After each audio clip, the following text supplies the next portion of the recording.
On veut la finale. Salut les fraudes, j'espère que vous allez bien. On se retrouve pour une nouvelle vidéo pronostic du match entre l'Espagne et l'équipe de France. Match qui aura lieu demain pour les demi-finales de l'Euro 2024. Match très important face à la meilleure équipe de la compétition, en tout cas l'équipe qui a montré le meilleur visage de cette compétition, l'Espagne.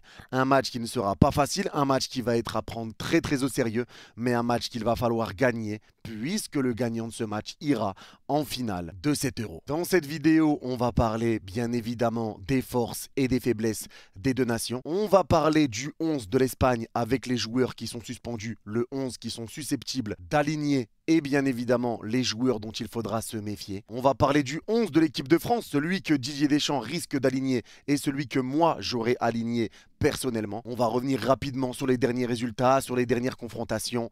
Bref, on va voir un petit peu tous les dangers de ce match, ce qu'on attend de ce match et comment remporter ce match. Avant ça, merci à toutes les personnes qui prendront 2 secondes pour mettre le petit pouce bleu et le commentaire pour le référencement.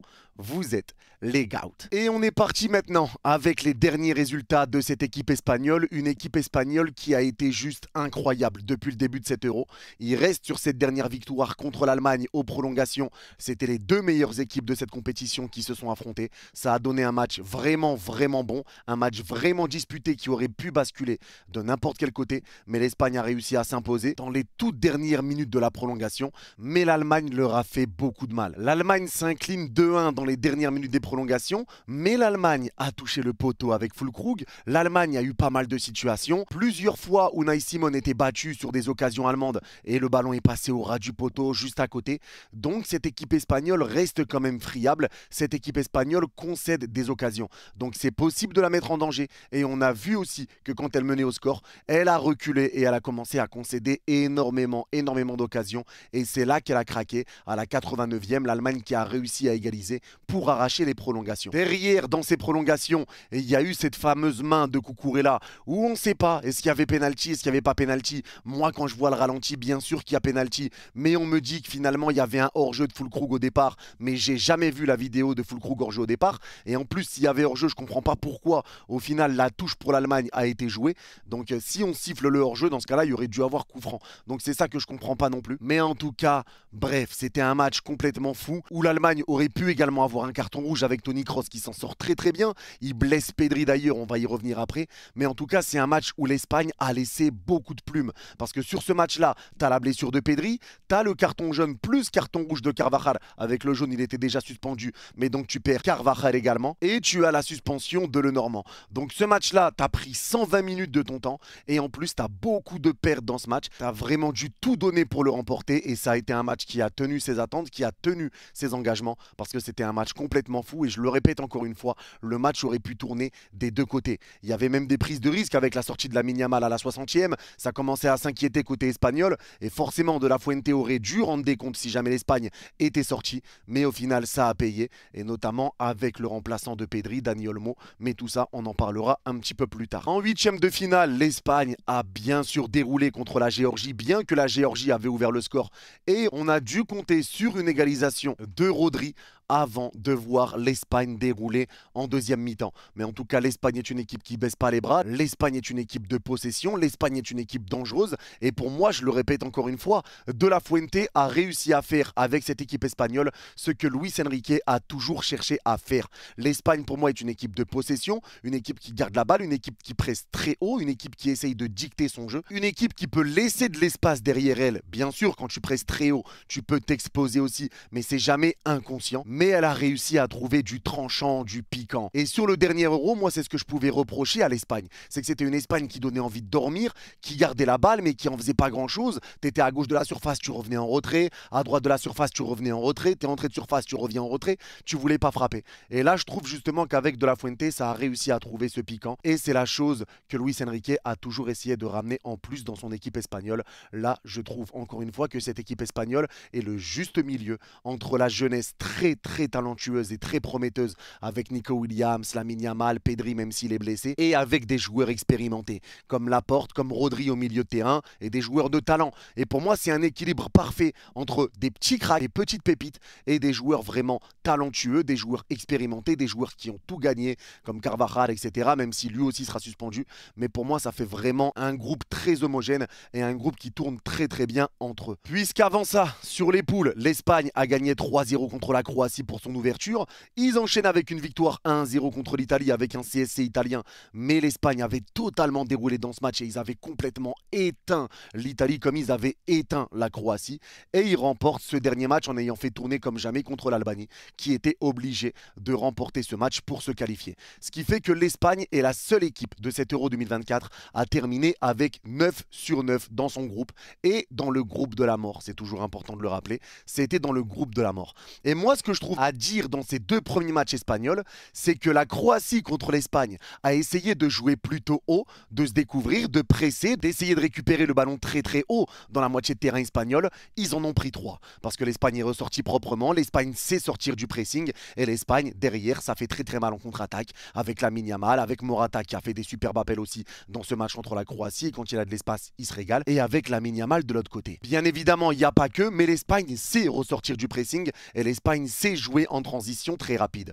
Et à contrario l'Italie a essayé de jouer bloc bas contre cette équipe espagnole et ça a été compliqué, t'as pas réussi à ressortir un ballon, l'Espagne t'étouffait, tu sortais pas de ta moitié de terrain, t'essayais de dégager de Chiesa mais ça sortait pas, il perdait la balle, l'Espagne t'asphyxiait, l'Espagne a eu je ne sais combien d'occasions et t'as dû avoir un énorme Donnarumma pour que le score n'en reste que à 1-0, surtout que c'est un CSC qui te fait perdre le match, mais en tout cas on voit également que dans ce cas de figure l'Espagne s'est imposée. Et moi c'est la question que je me pose depuis le début de cet Euro, comment jouer l'Espagne? Puisque si tu joues haut, tu perds, si tu joues bas, tu perds. Et depuis le début de cet Euro, l'Espagne c'est 11 buts marqués, ils ont marqué 11 buts, tandis que nous on en a mis 0 dans le jeu, c'est toujours important de le rappeler, ils sont déjà à 11 buts, et nous on parle beaucoup de notre défense, où on prend pas de but, mais l'Espagne n'a encaissé que 2 petits buts depuis le début de cet Euro. Et en ayant affronté la Croatie sans prendre de but, l'Italie sans prendre de but, l'Albanie sans prendre de but, la Géorgie qui te marque sur une contre-attaque éclair alors que tu es en surdomination, et l'Allemagne qui t'égalise dans les dernières minutes. Donc cette équipe espagnole va être un gros danger, mais on voit en tout cas que depuis le début de cet Euro, c'est une équipe espagnole qui montre un très beau visage, une équipe espagnole qui est très dure à bouger, et on en reparlera plus précisément pendant qu'on parlera du 11 de cette équipe espagnole. Mais ce qui est intéressant à noter, c'est que la dernière défaite de l'Espagne remonte au 22 mars 2024 en amical contre la Colombie. Derrière, il y a eu un nul contre le Brésil, la victoire contre Andorre, etc. Ils ont fait carton plein avant cet Euro. Mais cette dernière défaite remonte au 22 mars.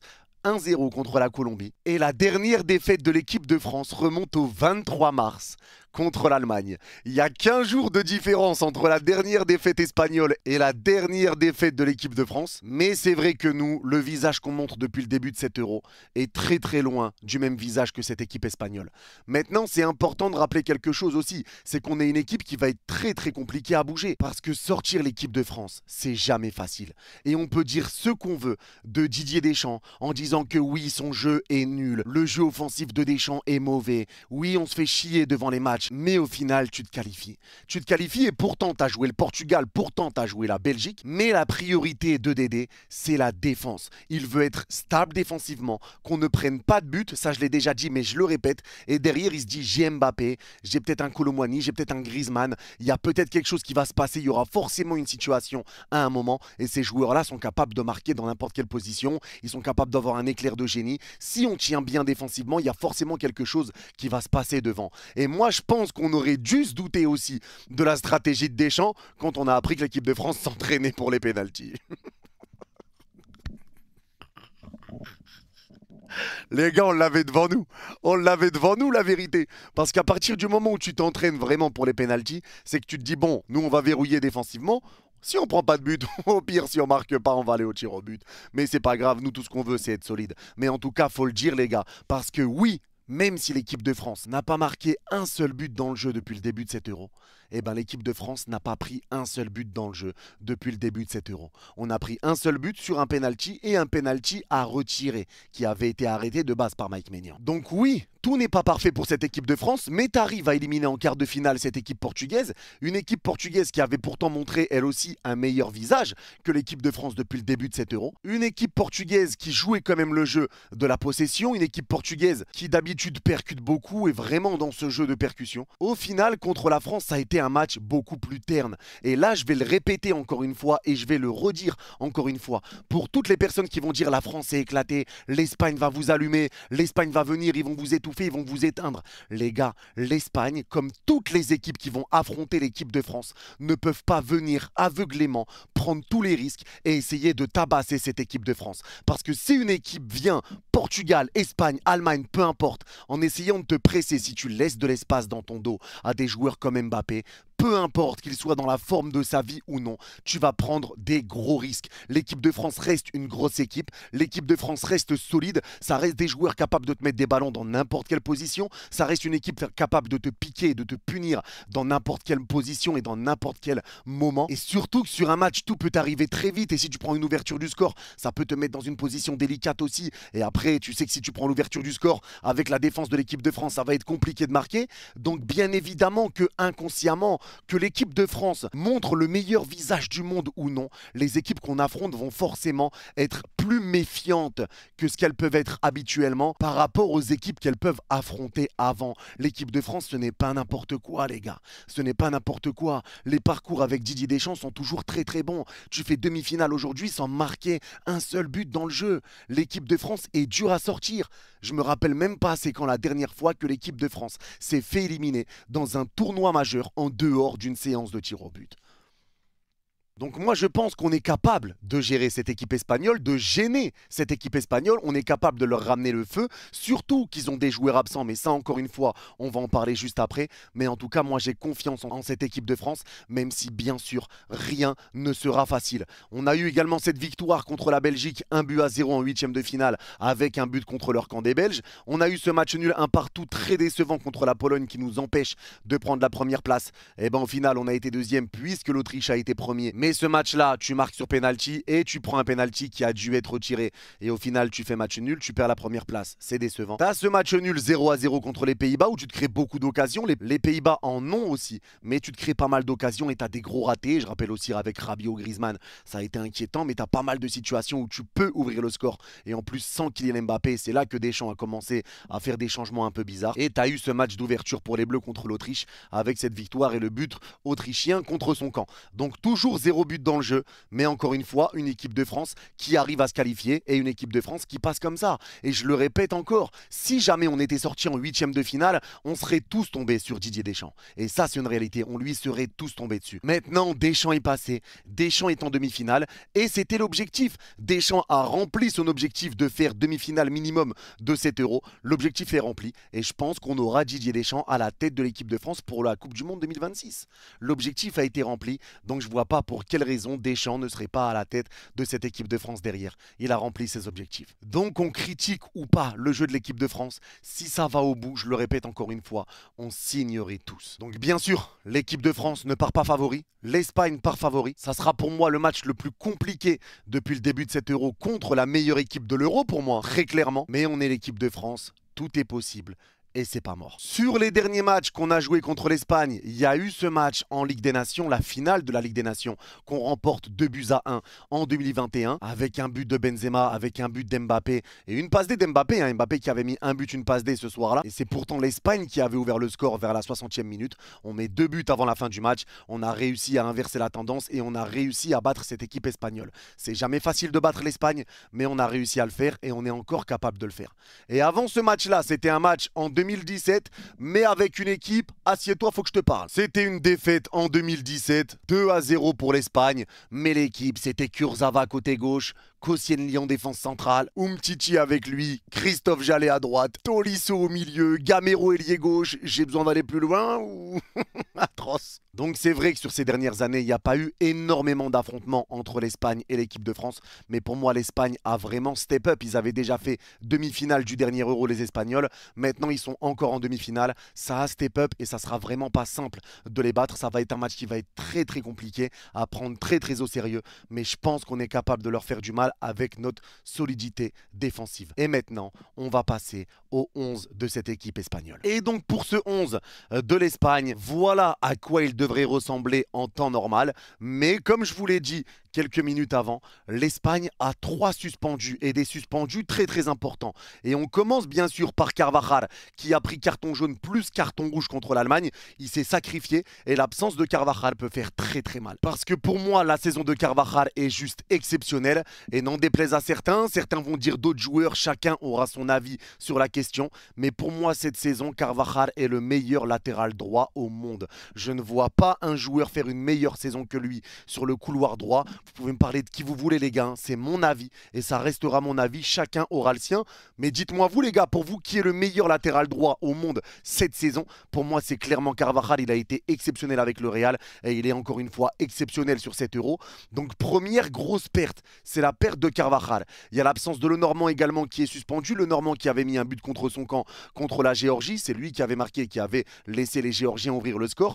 Donc l'absence de Lenormand qui fait quand même un bon équilibre avec Aymeric Laporte. Mais il y a de quoi remplacer aussi en défense centrale. C'est plus le problème de défenseur central plus défenseur droit d'un coup qui saute qui est problématique. Et il y a l'absence de Pedri également parce que l'absence de Pedri peut faire un petit peu plus mal parce que Pedri, je le trouvais très haut dans cet Euro. Et limite, cette équipe espagnole jouait un petit peu comme ça en 4-2-3-1 avec un Pedri qui prenait vraiment la hauteur. Et c'est là qu'on voyait aussi un Pedri bien meilleur, un Pedri qui était bien plus à l'aise. Et même les supporters barcelonais le disaient, voir Pedri plus haut, franchement, ça fait plaisir. On voit vraiment toutes ses qualités, on voit l'étendue de son talent, il est plus à l'aise. Le début d'Euro de Pedri était très bon et ça c'est une réalité. Malheureusement il y a Toni Kroos qui est venu le blesser involontairement, il s'est excusé derrière bien que sur le match il y avait eu des sourires tout ça, mais il est venu s'excuser derrière bien sûr. Donc encore une fois grosse perte pour Pedri et ça fait une grosse absence pour l'Espagne. Vous savez que moi je me réjouis pas des blessures les gars, même si on doit les affronter, moi j'aime affronter des équipes avec tous leurs joueurs au top de leur forme,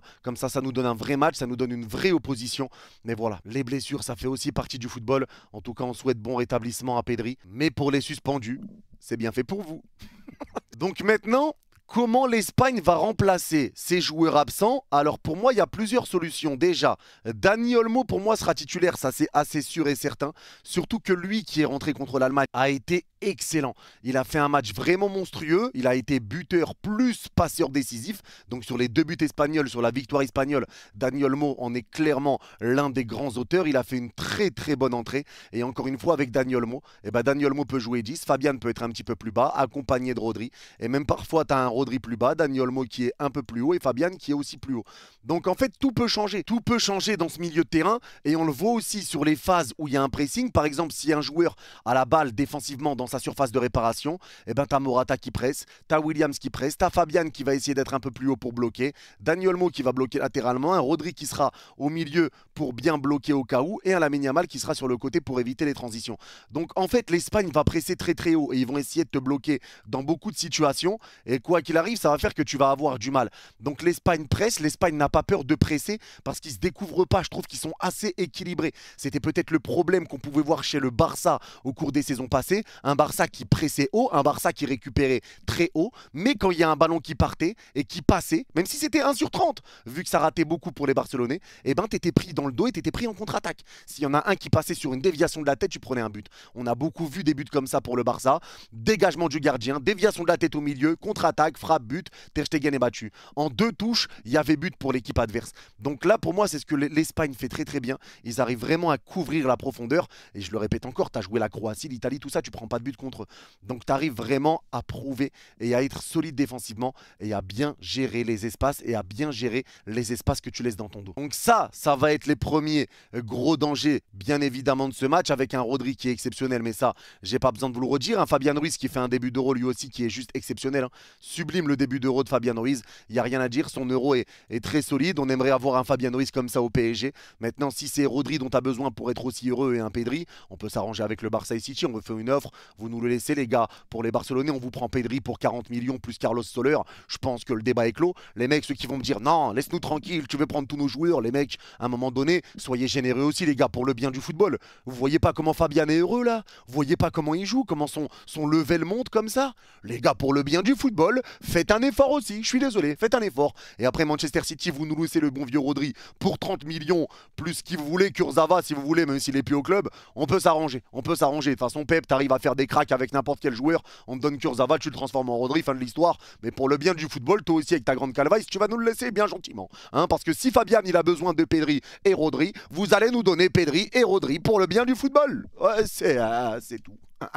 Mais plus sérieusement du coup, je pense que Dani Olmo remplacerait Pedri au milieu de terrain et ça changerait pour moi pas énormément de choses dans cette équipe espagnole puisque Dani Olmo l'a montré aussi contre l'Allemagne, il a été très solide. La question qui va se poser c'est latéral droit et défenseur central parce que beaucoup se disent bah c'est bon, Nacho va jouer défenseur central pour l'Espagne et le latéral droit ça va être le bon vieux Jesus Navas. Mais moi je suis pas si sûr de ça les gars parce que Jesus Navas j'avoue que j'ai quand même des inquiétudes pour lui sur le couloir. Et je ne sais pas ce que donne Jesus Navas à l'heure actuelle. Tout ce que je sais, c'est qu'il a 38 ans et que peut-être il est plus à son prime. Et on le sait, peut-être qu'il est plus à son meilleur niveau. Est-ce qu'il va réussir à assumer d'être sur le côté d'Mbappé? Tout ça, ça peut être compliqué pour lui. Donc pour moi, il y a aussi une autre option qui peut être mise en place pour l'Espagne. C'est une option peut-être un petit peu plus défensive, mais c'est de mettre Nacho sur le couloir droit dans un registre vraiment plus défensif et de faire rentrer Vivian en défense centrale aux côtés de la porte. Et ça, c'est une option aussi. Maintenant,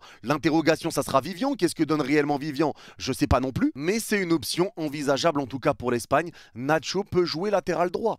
Comme il peut se passer autre chose, le bon vieux Grimaldo qui va prendre la place de Nacho. Nacho qui part du coup dans l'axe. Et tu aurais un Grimaldo à droite. Ou peut-être même l'inverse, avec Cucurella sur le côté droit et Grimaldo sur le côté gauche. Donc en vrai, sur le couloir, pour moi, tu as 3 options pour cette équipe espagnole. Et c'est quand même des choix de qualité. Puisque déjà, avoir un Nacho en défense centrale, ça reste du très haut niveau et bien évidemment que c'est très solide.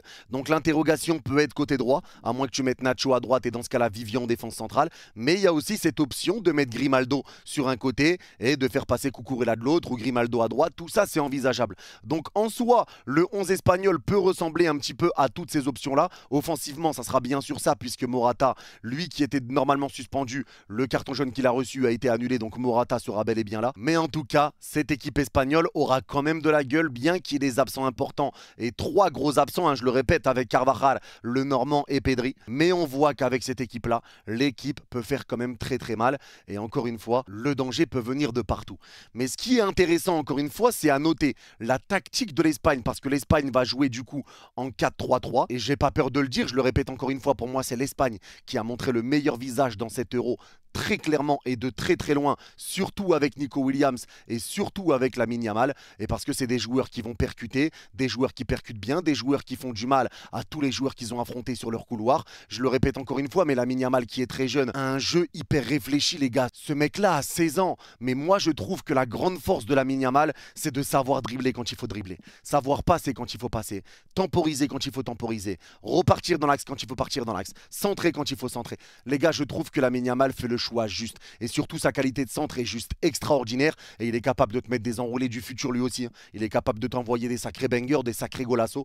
Donc attention à Lamine Yamal. C'est pas parce que justement il va prendre la balle sur le couloir, pas accélérer, repartir en retrait, qu'il va falloir rester endormi tout le match. Il est capable d'accélérer à n'importe quel moment. Et il a déjà prouvé que même à 16 ans, il pouvait mettre sur les fesses n'importe quel défenseur qui était devant lui. Il l'a déjà prouvé. Il a fait du mal à beaucoup de joueurs qu'il a affrontés. Et il prouve déjà que son niveau est très haut. Et c'est pareil pour Nico Williams. Nico Williams qui a été étincelant depuis le début de cet Euro. Je pense que même beaucoup vont dire que Nico Williams est le meilleur ailier depuis le début de cet Euro. Mais Nico Williams fait du mal. Et surtout quand on voit qu'un Koundé a quand même pris beaucoup la flotte contre Leao. Bien qu'il a été très bon, un Koundé. Hein. Je dis pas ça en disant que Koundé a été nul. Mais en disant déjà qu'il a beaucoup pris la flotte, je pense qu'un Williams peut lui faire du mal et surtout avec la vitesse, avec la technicité qu'il a, ça va être très très dangereux d'avoir des joueurs comme ça sur le côté et surtout avec ces joueurs Wislar qui savent garder la balle et passer le ballon en retrait. Si tu as un Fabian entrée de surface, ça a été déjà vu Fabian qui marque. Si tu as un Dani Olmo entrée de surface, eh ben ça a déjà été vu avec une passe de Lamine Yamal. Si tu as un Rodri entrée de surface, ça a déjà été vu. Donc tout ça, c'est des choses qu'il va falloir prendre en compte parce que l'Espagne, s'il y a une grande force pour eux, c'est que eux, ils n'ont pas peur d'aller dans la surface et ils n'ont pas peur de presser haut. Ils n'ont pas peur de presser haut, peu importe qui tu es, peu importe ta façon de jouer, ils vont te presser et surtout tout ça sans se découvrir et ça c'est très fort. Moi la question que je me pose et l'interrogation que je me pose, c'est comment il faut jouer contre cette équipe espagnole, puisque je le répète encore une fois, mais si tu les presses, tu vas laisser de l'espace dans ton dos. Si tu les presses pas, ils vont garder la balle et ils vont être à l'aise et ils trouveront une solution à un moment donné. Donc comment jouer cette équipe espagnole? Franchement, bonne question. J'en sais strictement rien, mais je pense qu'avec les joueurs qu'on a, on est capable de les gêner. Et j'ai parlé tout à l'heure du 4-3-3 espagnol, et moi je pense que ça peut être une des clés du match également. Et ben ça va être cette tactique de l'équipe de France. Et cette tactique de l'équipe de France, vous allez me dire, mais Yanis, c'est celle que tu critiques, c'est la même que Deschamps nous met depuis quelques matchs dans cet Euro, etc. Oui, mais moi je pense qu'il est capable de partir encore une fois sur cette composition pour une raison, avoir 4 milieux de terrain. Parce que ce 4-4 de losange permet d'avoir un Griezmann plutôt bas sur certaines phases, d'avoir un Kanté qui peut revenir aider Koundé, d'avoir un Camavinga qui peut revenir aider Hernandez, d'avoir un Tchouaméni qui peut faire un petit peu le gauche-droite, un petit peu le yo-yo, un peu l'essuie-glace, mais surtout d'être aussi un joueur de plus plein axe et qui fait du bien avec un Griezmann qui redescend. Donc en fait, tu as un petit peu tout ça et quand Kanté est pris dans l'axe, c'est peut-être Kolo Muani qui va redescendre lui aussi pour aider Koundé. Donc ça te fait une équipe qui a plusieurs cordes à son arc en fait. Et c'est ça aussi l'une des grandes qualités de cette composition, c'est qu'on peut se retrouver dans certaines phases avec Kolo Muani à droite, Mbappé à gauche, Griezmann en 9 ou en faux 9 avec un milieu de terrain 3, Camavinga avec Kanté et avec Aurélien Tchouaméni. Ça peut se passer comme ça, comme on peut avoir un Griezmann plus bas et du coup derrière un Mbappé en numéro 9 avec le bon vieux Randal Kolo Muani. Et dans ce cas-là, l'avantage qui va se présenter avec cette compo, c'est que tu es 4 au milieu de terrain. L'Espagne, ils sont 3. Donc tu peux peut-être prendre l'avantage et l'ascendant au milieu de terrain, comme ça a été le cas contre la Belgique. La Belgique est venue avec 2 milieux de terrain. Tu les as totalement étouffés, tu arrives à récupérer la balle. Et le Portugal, par contre, est venu avec 3 milieux de terrain. Ça a été un petit peu dur, mais en tout cas, ils avaient la possession, mais ils n'ont pas été hyper dangereux. Et ça, c'est une réalité. Le Portugal n'a pas été hyper dangereux. Tu as bien réussi à les contenir. Tu as eu quelques situations aussi. Ça n'a pas été fameux, ni pour l'une, ni pour l'autre équipe. Mais en tout cas, tu as bien réussi à les contenir. Et encore une fois, je le répète, Deschamps cherche la stabilité avant tout. Et ça, c'est une réalité. Deschamps cherche vraiment la stabilité. Et c'est pour ça que je pense qu'on ne voit pas beaucoup cette équipe de France monter et qu'on voit un Mbappé qui redescend énormément pour récupérer les ballons. Bien que moi, je le répète, Mbappé pour moi est très en dessous dans cet Euro et ce n'est pas normal. Donc en gros, avec ce dispositif, tu as quand même plusieurs cordes à ton arc, comme je l'ai dit, avec Kanté qui vient aider Koundé si Koundé est très bas, Kanté qui vient aider, Upamecano qui est là, Tchouaméni qui décroche, avec un Saliba aussi qui est là pour couvrir, un Théo Hernandez plus bas, Camavinga également, Griezmann qui est là et un Mbappé qui est prêt à rebondir directement. Donc en gros, cette composition fait que tu as des joueurs qui ont plusieurs rôles. Et ce qui fait que Kanté, en plus de son rôle d'aller essayer de presser un peu haut les joueurs espagnols pour essayer de les pousser à la faute ou récupérer un bon ballon, il va aussi devoir essayer de couvrir un petit peu toute cette zone-là sur le côté droit pour venir aider Jules Koundé. Parce que si Jules Koundé est laissé seul sur le couloir, comme on l'a vu de temps en temps avec Léao, ça peut être compliqué et Léao lui a fait mordre la poussière à plusieurs reprises. Donc attention à ce genre de situation parce que l'Espagne, je le répète, ils vont pas avoir peur de monter sur des passes en retrait, sur des centres en retrait. Et là, ça peut faire très mal avec des joueurs comme Rodri, Fabian qui frappent très bien en trait de surface. Ça peut être dangereux et Dani Olmo également. Donc c'est pour ça que je pense que Deschamps est capable, encore une fois, de repartir sur ce même 11 avec encore une fois Griezmann en numéro 10 avec Kanté, Camavinga, Tchouaméni au milieu de terrain et avec Mbappé, Kolo Muani devant qui peuvent se comporter comme ailier gauche, ailier droit et Griezmann en 9 de temps en temps comme je vous l'ai dit juste avant. Mais la première interrogation qui va se poser, eh ben, c'est Adrien Rabiot. Et Adrien Rabiot, qu'est-ce que t'en fais? Est-ce que Adrien Rabiot doit reprendre la place de Camavinga ou est-ce que Camavinga doit rester titulaire? Alors est-ce que tu mets Tchouaméni, Rabiot, Kanté quand tu sais que Rabiot avait fait un bon début d'Euro lui aussi avec N'Golo Kanté mais que Rabiot ça s'est un petit peu estompé? Moi honnêtement vraiment à choisir, je préférerais laisser Kamavinga. Kamavinga que je trouvais pas bon avec l'équipe de France, mais là sur le dernier match qu'il a fait, il a été éblouissant et je pense qu'il faut continuer sur cette lignée. Il faut continuer comme ça, surtout que Rabiot a été décevant 2 matchs de suite. Kamavinga, lui, a été bon sur les 2 derniers matchs, donc je pense qu'il faut continuer sur l'état de forme, il faut continuer sur le mental et laisser Eduardo Camavinga, lui qui a été partout sur le dernier match contre le Portugal. J'ai vu un Camavinga venir aider Koundé, j'ai vu un Camavinga au premier poteau en défense pour bien essayer de redégager les ballons, j'ai vu un Camavinga aider Hernandez, j'ai vu un Camavinga haut, j'ai vu un Camavinga porter la balle, il a tout fait. Moi ça a été un vrai très bon match de la part de Camavinga et très peu de personnes l'ont dit mais je le répète encore une fois, il a été excellent. Donc pour moi au niveau de la défense, bien évidemment, et je pense que tout le monde sera d'accord avec moi, rien ne doit bouger. Saliba qui est excellent, son duo avec Upamecano fonctionne très bien, même si on avait des inquiétudes au début de cet Euro. Maignan qui est exceptionnel lui aussi depuis le début de cet Euro et sans lui on serait déjà éliminé. C'est important de le rappeler parce que la Belgique, même si tu les domines, c'est eux qui ont 4 tirs, t'en as 20, mais c'est eux qui ont les tirs les plus dangereux. Contre le Portugal, il y a des grosses parades de Mike Maignan qui nous permettent de rester en vie et des parades bien plus grosses que celles que peuvent faire Costa, le gardien portugais. Mais en tout cas, pour moi, la défense, bien sûr qu'elle ne bouge pas. Le milieu de terrain, pour moi, bien sûr qu'il ne bouge pas. Et là où ça peut bouger, c'est l'attaque. Et maintenant, moi, si vous me dites, Yanis, quel compo tu penses que Didier Deschamps va aligner? Moi, je vous le dis, je pense que c'est celle-là qu'il alignera pour les raisons que je vous ai dit. Le surnombre au milieu de terrain, les milieux de terrain qui peuvent venir aider les latéraux. Et ça fait peut-être un petit peu cet équilibre, un vrai équilibre. Surnombre au milieu, les milieux de terrain qui aident les latéraux si jamais il y a des joueurs très dangereux sur les couloirs, comme ça va être le cas avec Nico Williams et Lamine Yamal. Et dans ce cas-là, il faudra être vraiment plus bas que d'habitude et dire à Camavinga et Kanté de vraiment pas monter. Et si jamais les joueurs espagnols ont la balle, de revenir aider Jules Koundé et de ne pas le laisser tout seul. Donc c'est pour ça que je pense, moi, que Deschamps se pencherait sur cette composition-là. Mais moi, si vous me posez la question, Yanis, quel est le 11 que tu mettrais? Moi, je vous dis la vérité, il y a un joueur que je saute d'entrée. Certains vont me dire, t'es fou, t'abuses. C'est Mbappé. Mbappé, moi personnellement, je l'enlèverai de ce 11 puisqu'il y a des infos qui sortent encore comme quoi Kylian Mbappé ne jouerait pas bien parce que les élections ça lui pèse sur la tête, parce que le masque le gêne, parce que ses coéquipiers ne sont pas assez bons pour lui mettre des bons ballons et pour ci, et pour ça, et parce que je suis pas en bonne forme et j'ai besoin d'une prépa que je ferai avec le Real Madrid et blabla et blabla et blabla. Mais à un moment donné, t'es capitaine.